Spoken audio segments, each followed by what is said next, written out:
Hello and welcome back to my channel. My name is Donna and I make faith-based content here on YouTube.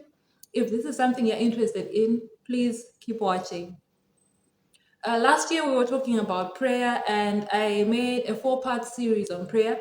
So if you haven't watched that already, please do so. But today I'll be talking about a topic that goes hand in hand with prayer, and that's fasting. So I'll just introduce the topic, and in the next video, we'll delve into why we actually fast. But today, it's just an introductory phase of the series. So let's get started.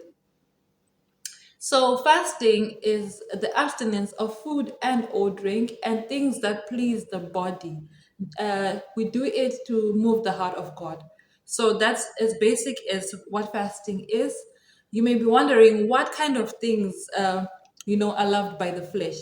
So as human beings, we love things that are not good. We are of a sinful nature, and there are certain things that may deter us from reaching our goals in Christ.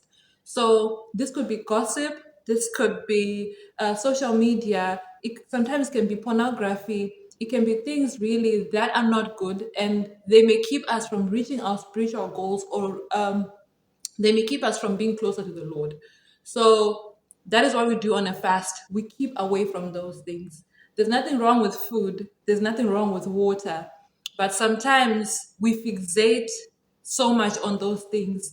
We stick so much or sort of worship those things. We cannot live without those things, and we put them above our relationship with the Lord. So that's as basic as what fasting is. It's putting God above everything and saying, I will deny my body this, I will deny my flesh this thing just to be closer to my God. So that's what fasting is. We've got a few types of fasts. So I'll be very brief about this video because it's just introductory and I don't want to waste much time. So we've got the absolute fast, that's no food or drink. We see it with Jesus in when he was in the wilderness for 40 days and 40 nights. He did not take any food or water. Very long fast, very strong fast, but he had his goals when it came to being closer with God, and that is very respectable and inspirational. We see it in Esther chapter 4 when she was moved to fast for 3 days and 3 nights so that the king would change his mind about a certain decree that he had made. That he would also change his mind about a certain person who was trying to fool him. It's quite long. I would urge you to read it in Esther chapter 4 because that is mainly, I would say, what Esther is about. Um, we see it in Acts chapter 9 in the conversion of Paul from Saul. So his name was Saul before he was converted by the Lord to Paul, and he did not eat for 3 days and 3 nights during this conversion. The next type of fast is the regular fast. So with the regular fast, you're abstaining from all food and drink except for water. I think most people would want to embark more on this one as compared to the first one. But sometimes there are certain reasons or certain things that may just pull you to abstain for food and drink. But if you cannot, we've got this type of fast. So in Second Chronicles chapter 20, verse 3, we see it when King Jehoshaphat's country was confronted with invasion. The Lord defeated the enemies, and the men of Judah blessed the Lord. The next one is a partial fast. So this is it's called Daniel's fast. So this is when Daniel fasted for 21 days. So Daniel decided not to take any choice food. Now, choice food means food that he liked. He deprived himself from all types of meat, all types of oils and lotions, as spoken in Daniel chapter 10. But I think in this modern day, we would say maybe he deprived himself from meat and types of juice and things that are appealing to our palate, things that we love to eat, things that we taste like sweets, cakes, things of that sort. So he decided to deprive himself of that, and God actually intervened on his part.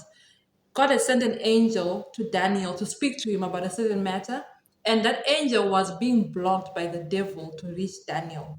and he was actually being blocked for 21 days. Just the length, just the same amount of time that Daniel fasted, that angel was being blocked. But on the 22nd day, because of Daniel's fast, um, that angel was able to deliver the message. So you can see there the power of fasting. Sometimes there are things in the spiritual realm that are deterring us, or that are blocking us from reaching our full potential in the Lord, or that are blocking us from reaching our blessings from the Lord.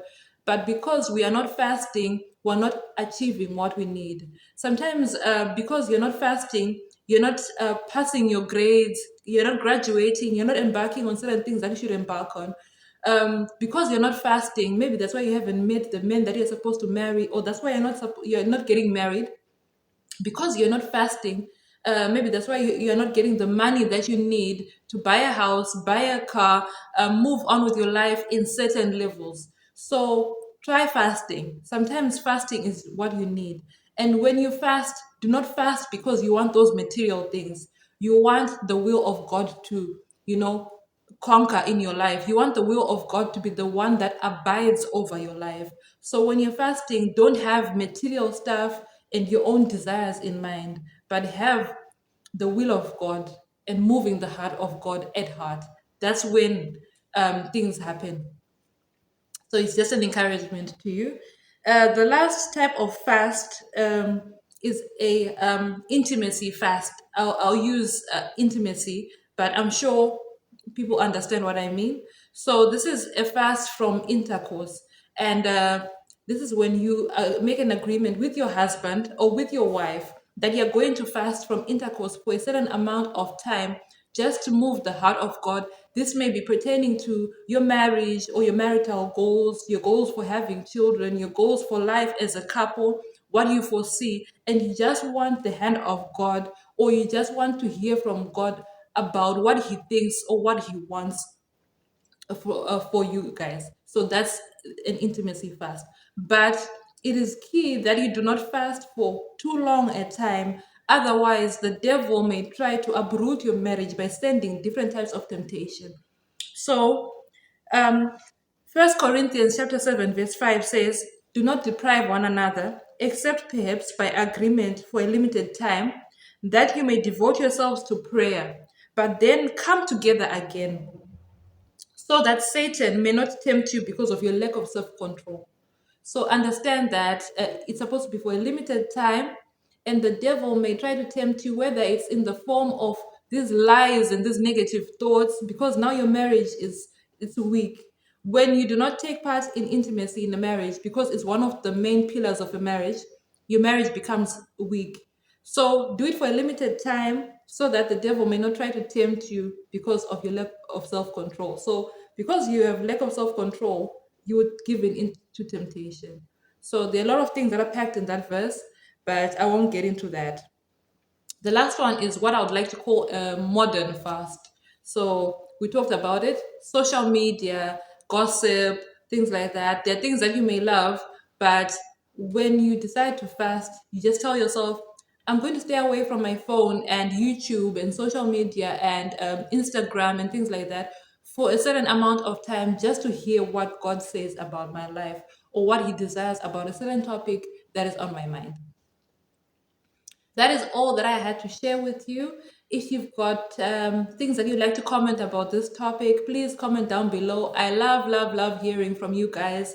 I feel that it is so paramount, it's so important that I hear a take of what you guys think about the things that I share and how they've impacted your life, or what do you think I can add on. I am open to suggestions, I'm open to comments and to suggestions for content as well. Thank you so much for watching till the end of this video. If you feel like it's impacted you, please share. Do like if you liked it, and subscribe so that you get more of this content. By liking, our content reaches more people. It makes us, get into the algorithm, and more people get into it. So thank you so much. I'll see you in the next one. Bye.